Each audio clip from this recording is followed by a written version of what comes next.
అందరికీ నమస్కారం. వీడికి ఎన్నో రకాలుగా చెప్పి చూసాము. వీడు బాగుపడే లక్షణాలు కనిపించట్లేదు.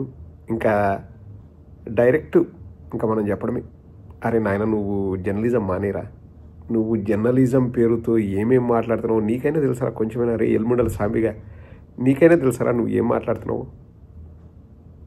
అసలు ఇది జర్నలిజమా అని చెప్పేసి ప్రతి ఒక్కరూ ముక్కును వేలేసుకునే విధంగా మొన్న వైజాగ్లో చేసిన ఆ యోగాంధ్ర అనే ప్రోగ్రాం అట్టర్ ఫ్లాప్ అవ్వడమే కాకుండా 300 కోట్లు ఖర్చు పెట్టారంటండి. దానికి 300 కోట్లు. ఒకరోజు మమ అనే ప్రోగ్రానికి 300 కోట్లు. ఇప్పుడు ఒక 10 మందిని సెలబ్రిటీలను పిలిపించి వాలంటరీగా మీరు ఏదైనా చెయ్యండి అని చెప్పేసి యోగా గురించి ప్రమోట్ చేయొచ్చు. ఒకరోజు యోగాంధ్ర అని చేస్తే రోజు ఎంతమంది యోగా చేస్తారండి? ఇప్పుడు జస్ట్ బిల్డప్ కోసము ఏదో చేసినాము అని చెప్పేసి అందులో ఒక 50 కోట్లు ఖర్చు అయింటుందో 100 కోట్లు ఖర్చు అయింటుందో, కానీ 300 కోట్లు బిల్లు. దాని గురించి మాట్లాడుతుంటే ప్రతిపక్షాలు లేకపోతే ప్రజలు స్వచ్ఛందంగా బయటకు వచ్చి దాని గురించి మాట్లాడుతూ ట్యాక్స్ పేయర్స్ బయటకు వచ్చేసి ట్యాక్స్లు కట్టే వాళ్ళు ఎందుకు ఇంతగా మీరు ఖర్చు పెడుతున్నారని అడిగితే ఎల్ముండలగాడు దాన్ని ఎట్లా ప్లేటు ఫిరాయించి ఎలా దాన్ని రివర్స్లో వాళ్ళనే తిడుతున్నాడో ఒకసారి చూడండి. న్యూట్రల్ ప్రజల్ని ఎలా తిడుతున్నాడో ఒకసారి చూడండి. మతం గురించి మేము మాట్లాడతాం, దయచేసి ఆలోచించండి. ఇప్పటికైనా సరే హిందువుల్ని కించపరచడం మానేయండి. హిందూ దేవుళ్ళని కించపరచడం మానేయండి. హిందువులు ఆచరించే స్థితిని కించపరచడం మానేయండి. యోగా మీరు చేస్తే చేయండి, చేయకపోతే చేయనివ్వకండి, నో ప్రాబ్లం. మీరు చేస్తే అయ్యేదేం లేదు, మీరు ఓట్లేస్తే అయ్యేదేం లేదు. కానీ దయచేసి ఇది హిందువులదని, ఓకే హిందువులదైతే లెట్ దెమ్ హ్యావ్. ఏదో గిరిజన బాలికలు అద్భుతంగా ఇవాళ సూర్య నమస్కారాలు చేశారు. చంద్రబాబు నాయుడు గారు పొంగిపోయారు. గిరిజన బాలికలు కూడా హిందూ బాలికలే. దయచేసి గిరిజనులు హరిజన మాట్లాడొద్దండి. దళితులు కూడా మాట్లాడొద్దు. దళితులు కూడా అట్లా కులాల పరంగా వర్గాల పరంగా మనం మాట్లాడుకోకూడదు. దానికి జగన్మోహన్ రెడ్డి గారు నడిపే యూట్యూబ్ ఛానల్లో వాళ్ళందరినీ ఎక్కడో ఉంటారండి, ఉంటారు. వాళ్ళ బాధ మీకెందుకు? ఎప్పుడు చూసినా ఎన్డీఏ మీద ఏడవటం, మోడీ గారి మీద పడి ఆడవటం, మరి హిందూ మతం మీద ఏడవటం, హిందువుల గురించి బాధించటం, ఇదేనా మీ పని? ఇంకో పని లేదా? అసలు వీడిని ఏ చెప్పుతో కొట్టాలండి? ఎక్కడి నుంచి ఎక్కడికి తీసుకెళ్ళాడు? యోగాంధ్ర అని చెప్పేసి 300 కోట్లు ఎందుకు ఖర్చు పెట్టారు? అది ఒక ఫెయిల్డ్ ప్రోగ్రామ్ అని చెప్పి ప్రజలు అంటుంటే ఎక్కడికి తీసుకెళ్ళాడు చూడండి. యోగా అనేది హిందువులు చేసేదంట, హిందూ మతం గురించి మాట్లాడుతున్నామంట, మేము మీ మతం గురించి మాట్లాడతాము, మీరు మా మతం గురించి మాట్లాడొద్దు, హిందువులను ఎందుకు మీరు ప్రతిసారి ఇన్వాల్వ్ చేస్తారు, నరేంద్ర మోడీని ఎందుకు తిడతారు, ఇంకొకరిని ఎందుకు తిడతారు అని చెప్పేసి దేనికండి?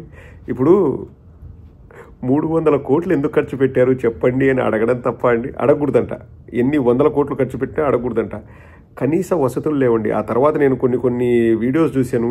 తర్వాత ఆ యోగా మ్యాట్స్ కోసం కొట్టుకోవడము, ఫుడ్ లేదని గొడవ పెట్టడము.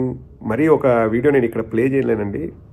100 మంది బాలికలను ఒక రూమ్లో వేసి వాళ్లకు పరుపులు లేవు, మంచాలు లేవు, బెడ్షీట్లు లేవు, బ్లాంకెట్లు లేవు, ఏమీ లేవు. కటిక నేల మీద పడుకోబెట్టారు. ఆ వీడియో తీసి పెడితే నాకే బాధ అనిపించింది. చిన్నపిల్లల్ని అలా కటిక నేల మీద పడుకోబెట్టారు.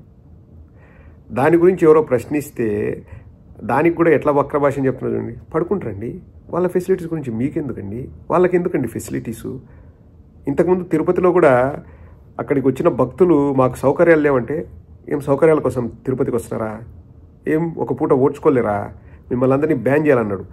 ఈరోజు గిరిజన బాలికలకు సౌకర్యం ఎక్కడని చెప్పేసి ఎవరో ప్రశ్నిస్తే వాళ్ళకి ఎందుకండి సౌకర్యాలు? వాళ్ళు ఎక్కడైనా పడుకుంటారు. వాళ్ళు ఏదో చేస్తే, అంటే ఏది సూర్య నమస్కారాలు ఏవో చేస్తే చంద్రబాబు నాయుడు పొంగిపోయారంట. సో చంద్రబాబు నాయుడు పొంగిపోవడం ఇంపార్టెంట్ అంట. వాళ్ళకు వసతులు ఉన్నాయా లేదా ఇంపార్టెంట్ కాదంట. 300 కోట్లు ఎందుకు ఖర్చు పెట్టారని అడగకూడదంట. అడిగితే అరెస్టులు చేయాలంట. ఇది జర్నలిజం. ఏమరా సాంబిగా, నువ్వు మనిషివా దున్నపోతువారా? మనిషి జన్మెత్తినవా లేదా? కొంచెం విఘ్నతతో ఆలోచించరా. ఎక్కడ యోగాకు ఖర్చు పెట్టిన 300 గురించి ప్రస్తావిస్తే యోగా అంట, యోగా హిందువులదంట, హిందువులను అవమానించినట్టంట, నరేంద్ర మోడీ గారిని అవమానించినట్టంట. గిరిజన బాలికలకు వసతులు ఏమంటే గిరిజనులు కూడా మాట్లాడకూడదంట, దళితులు కూడా మాట్లాడకూడదంట. వాళ్ళు ఏదో వాళ్ళ ఫెసిలిటీస్ వాళ్ళు ఇవ్వాల్సింది ఇస్తారంట, అట్లే ఉండాలంట. ఈ ప్రోగ్రామ్ ఫెయిల్ అయింది అని చెప్పేసి డైవర్షన్ పాలిటిక్స్లో భాగంగా జగన్మోహన్ రెడ్డి గారి కారు కింద ఎవరో పడ్డారు అది ఇది అని చెప్పేసి ఆదివారం మొత్తం డ్రామా ఆడిపించారు. శనివారం డ్రామా ఆడిపించకుండా ఆదివారం ఆడిపించారు. ఎందుకంటే ఈ ప్రోగ్రామ్ ఫెయిల్ అయింది కదా అని చెప్పేసి దాన్ని డైవర్ట్ చేయడానికి. ఎందుకు 300 కోట్లు ఖర్చు పెట్టారు అంటే ఎల్ముండల గారు చెప్పేది ఇది ఏంటంటే హిందువుల మీద దాడి అంట, నరేంద్ర మోడీ గారి మీద దాడి అంట.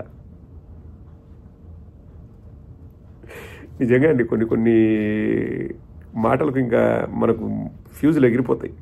ఇంకొక విషయం గురించి మాట్లాడతారు చూడండి, అసలుగా అది విన్న తర్వాత మీరు మామూలుగా నవ్వరు. ఒకసారి వినండి. మరీ ఇంత మంచిగా ఉండకూడదండి. చంద్రబాబు నాయుడు గారు కాస్త మంచితనం తగ్గించండి సార్, మంచితనం తగ్గించండి సార్, ప్లీజ్, ఐఎమ్ రిక్వెస్టింగ్. వీడికి ఏమన్నా మెంటలా అండి? నాకు డౌట్, మిమ్మల్ని అడుగుతున్నాను. చంద్రబాబు నాయుడు గారు మంచితనం తగ్గించాలంట. ఆయన దగ్గర ఉంటే కదా తగ్గించేది, ఏమైనా పెంచుతాడు. ఈ యోగాకు 300 కోట్లు అయిందని కావాలంటే పెంచమను, 400 కోట్లు పెంచుతాడు. అమరావతిలో రేట్లు పెంచుతాడు, సముద్రాన్ని పెంచుతాడు, ఉష్ణోగ్రతను తగ్గిస్తా అని చెప్పి ఇంతకుముందు ఫెయిల్ అయ్యాడు. ఇప్పుడు నువ్వు మంచితనాన్ని తగ్గిమంటే ఎక్కడి నుంచి తీసుకొస్తాడు రా? లేని మంచితనాన్ని ఎక్కడి నుంచి తెస్తాడు, ఎక్కడి నుంచి తగ్గిస్తాడు? ఒరే ఎల్ముండలా, నా సిన్సియర్ రిక్వెస్ట్ రా, నువ్వు మానేసిరా, నువ్వు జర్నలిజం మానేసి. ఇప్పుడు నేను ఈ మాటలన్నా అనుకోండి, రేపు వస్తాడు మళ్ళీ జగన్మోహన్ రెడ్డి గారి పేటీఎం బ్యాచ్, జగన్మోహన్ రెడ్డి గారి యూట్యూబ్ ఛానల్. ఒరే నేను స్వచ్ఛందంగా చెప్తున్నాను, ప్రజల తరపున చెప్తున్నాను, గిరిజన బాలికల తరపున చెప్తున్నాను, హిందువుల తరపున చెప్తున్నాను, శ్రీవారి భక్తుల తరపున చెప్తున్నాను. నువ్వు మానేసేరా, నువ్వు జర్నలిజం మానేసారా? నీకు పిచ్చి పరాకాష్ఠకి జరిగింది. నీకు స్వామి భక్తి తప్ప ఏం లేదు. స్వామి భక్తి అంటే మళ్ళీ దైవభక్తి కాదు. ఒకటి మిడ్ నైట్ మసాలా నాయుడు భక్తి, 2 చంద్రబాబు నాయుడు భక్తి. ఇంకా తప్ప నువ్వు పనిచేసేదే దానికోసం అన్నట్టు పనిచేస్తున్నావు. నువ్వు ఆపేరా.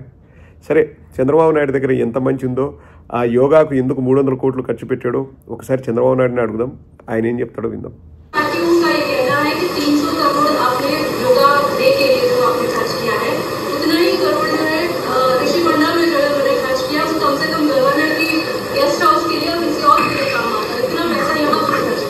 Are you having any responsibility to ask me that question? No, what I am saying, you should have condemned with them. You have to compare apple to apple. You cannot compare apple to onion or something else. One should have sense of comparing. Suppose your children should have told that to you, what you should have done. I am asking that question. First of all ఆ ఇంగ్లీష్లో 150 తప్పులు ఉన్నాయి. You should have condemned it with them అనాలి, లేకపోతే you should have condemn those words అనాలి. You should have condemned with them. Condemn చేస్తున్నావు English అనేది మాత్రం కరెక్ట్ చంద్రబాబు. అసలు యాపిల్ని ఆనియన్తో ఎట్లా పోలుస్తారు? డబ్బే కదా చంద్రబాబు. ఇప్పుడు యాపిల్ కొనాలన్నా డబ్బే, ఆనియన్ కొనాలన్నా డబ్బే కదా. 350 కోట్లతో రిషికొండలో ఇంకొక 150-200 సంవత్సరాలు ఉండే పర్మనెంట్ బిల్డింగ్స్ కడితే నానాయాగి చేసి నువ్వు ఒక రోజులో పెంకు పిసికెల్లాగా 300 కోట్లను హాంఫట్ చేస్తే, హారతి కర్పూరంలాగా దాన్ని కరిగించేస్తే ఒక్క రోజులో ప్రజలు ప్రశ్నించకూడదా? పైగా రివర్స్లో విలేకరునే తిడుతున్నాడు. అట్లా కంపేర్ చేస్తావు, నీకు రెస్పాన్సిబిలిటీ లేదా? ఇప్పుడు ఒకటే అండి, చంద్రబాబు నాయుడుకు తెలిసిన తెలివితేటలు ఏంటంటే, నీ దగ్గర సమాధానం లేకపోతే అవతల వాడిని కన్ఫ్యూజ్ చేయి. ఇదే చంద్రబాబు నాయుడు 30 ఏళ్ళ నుంచి అనుసరిస్తున్న రాజకీయ విధానం. నీ దగ్గర జవాబు లేదా? Okay, I will confuse them. What I'm saying, what are you doing? నాకు ఆవేదన కలుగుతుంది, ఆవేశం వస్తుంది. మీకు బాధ్యత లేదా? మీరు ఇట్లా మాట్లాడొచ్చా? 300 కోట్లు ఏం చేసినావు? ఏం మాట్లాడుతున్నావు? నువ్వు వైఎస్ఆర్ కాంగ్రెస్ పార్టీ వాడివి, నీ తాట తీస్తాను, నేను నీతో మాట్లాడను. ఇంతగానా అండి? ఎక్కడికి పోతుంది సమాజం? పరితెగిస్తున్నారు వీళ్ళు. సాలయా చంద్రబాబు, నువ్వు మీ టీం చేసే డ్రామాలు సాల్ స్వామి, దండం నీకు.